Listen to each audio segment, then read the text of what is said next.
All right, howdy folks, welcome back to Top Comics Pressing. In this video, what I want to do is go over how to tell if a comic really should be subjected to a spine roll correction or if the staples were just misplaced and we had a little bit of a spine, not a little bit of a spine roll, but a little bit of just a poor manufacturing placement or miswrap. So what I want to do is refer you to two other prior videos. The first one is the Comics of All Ages video where I call that out on a couple of issues. And the second of which is the staples, why are there so many staples video. And that one covers, how to judge some of the staples and how to adjust a backer board or a stacking layer based on staples that are in a comic book. But here we're going to be specifically talking about if these comics have a true spine roll or if they just have some unfortunate manufacturing issues. So here I have the youngest of these 8 books, and this one I picked up at a local con recently only because it had such a horrible spine roll that you can clearly see by holding it on the side here. And so when determining if a comic book has a spine roll or not, I'm going to look at a number of things on this book and not just one of them. The first thing I'm going to look at is hold it kind of top down and look at it, and here you can see that like almost teardrop shape on the end. That is definitely a spine roll when you have that much of a teardrop there.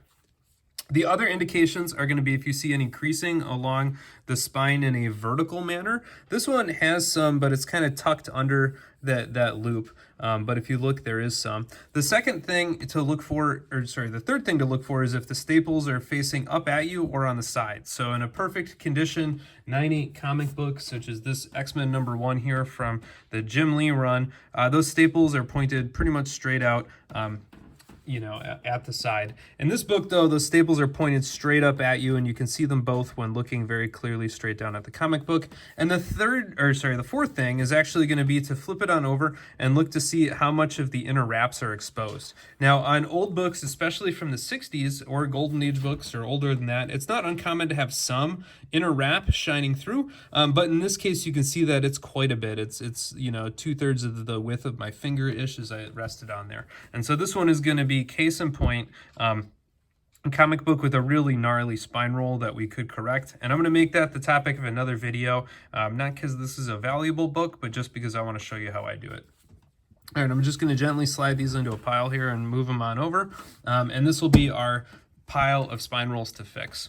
So here we have an Amazing Spider-Man number 36. So this is still in the Steve Ditko Spider-Man, so that's pretty good. This comic book I am going to attribute to manufacturing. It does have a staple here. This one's pretty close to the spine and points fairly far, almost nearly to the side. But the one up top here is very clearly pointed straight up at us as we look down at it. If I flip this comic over, I can see that I do see inner wraps, but what you'll notice is that up top here, there is no visible sign of the front cover, and as we scroll down here, we now can see front cover on the back. And if I look over here, I can see some of those inner wraps, but they line up pretty close to the corner over here. And so this thing is more crooked than rolled. So you can see it's just kind of splayed in a sideways manner. And that matches where these staples are on the book.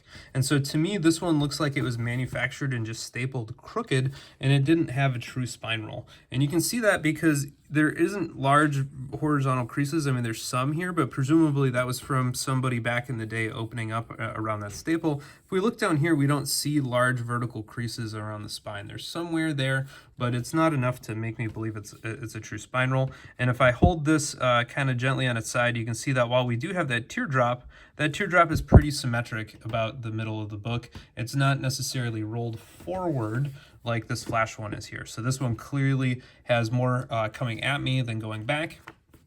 And if we come and look at this one, if anything, it has a little bit more going back than forward. And so this one to me looks like manufacturing.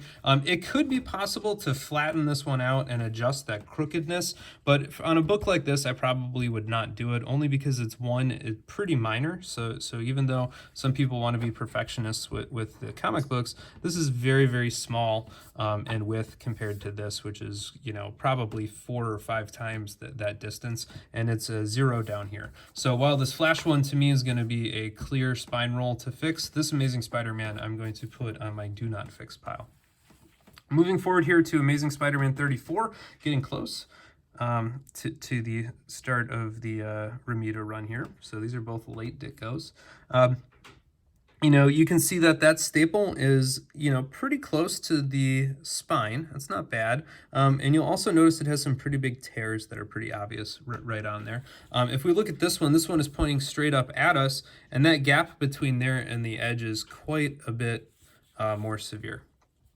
Now, this one, I will point out, has a pretty good mobility here in the back cover, and this is because it's definitely not secure at that top staple. In addition to that, I've got a pretty big chunk out there, as well as a number of pieces out along the spine, and this piece is just barely holding on for life, and that leads to, just with a very gentle motion of my thumb, you can see that motion there. And so I'm going to try to slide it tight to make a judgment or an assessment if the spine is rolled, and when I do that, you can see that there is a very narrow border here that is exposed. And so I think what we would consider a spine roll on this book is going to be a combination of a single bad staple placement and manufacturing, as well as a loose cover as a result of the top staple having tears. And so this book I would not subject to a spine roll correction, partially out of fear of detaching that top staple, but also because I don't think that there's a whole lot to gain. All right, this copy of Avengers number 31 has definitely seen better days. It's got an amazing amount of creasing over here, so we're already in a low-grade book situation. If I hold it on its side here, I can feel with my finger very gently as I slide a very slight spine roll, but it does not look horrible from the top-down perspective.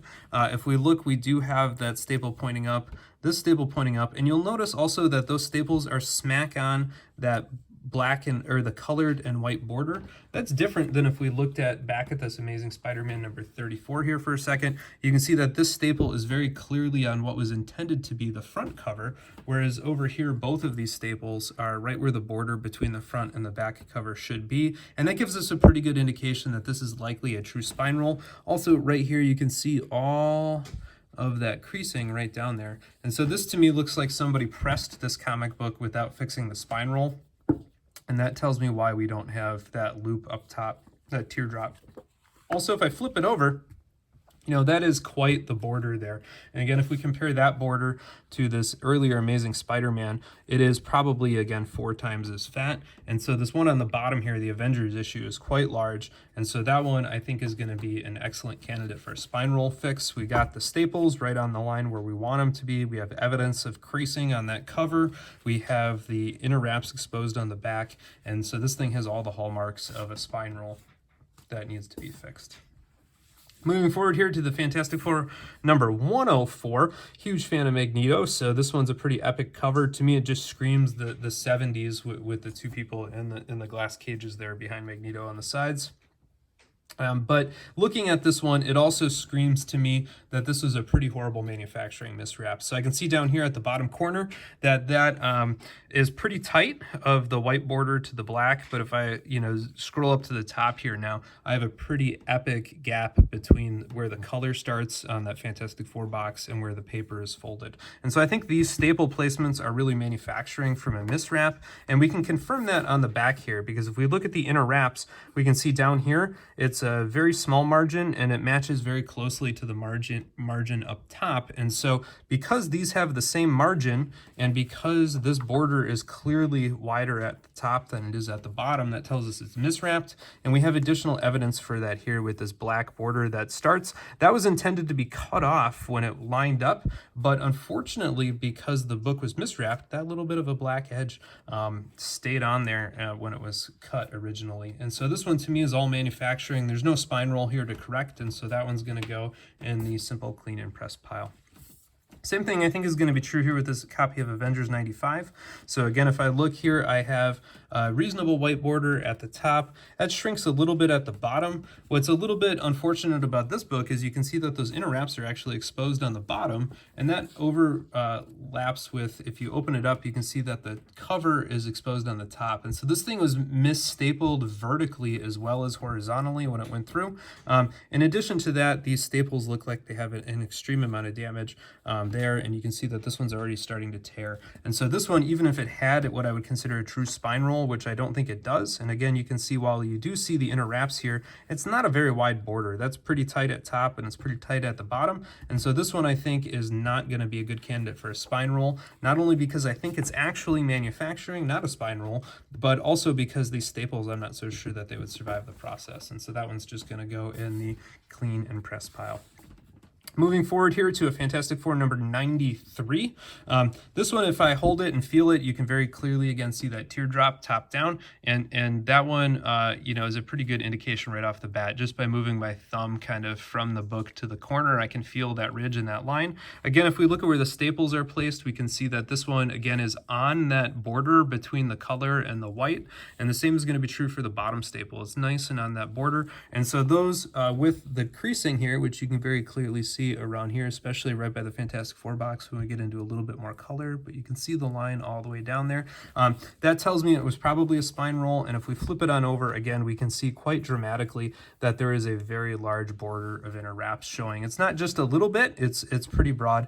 And furthermore, you know, if we open this up, we should be able to find the centerfold typically pretty quick from there, just by guessing where it is. Now this one's going to require a good amount of diligence because that center fold right there by that staple already has a lot of damage by it. So we want to make sure we don't detach that during the process. So that's going to be one of the tricks here, but very clearly a spine roll has the teardrop, has the creasing, has the staples on the border right where they should be. And so that one to me says miswrap. So we're going to go ahead and put that one in the pile to fix.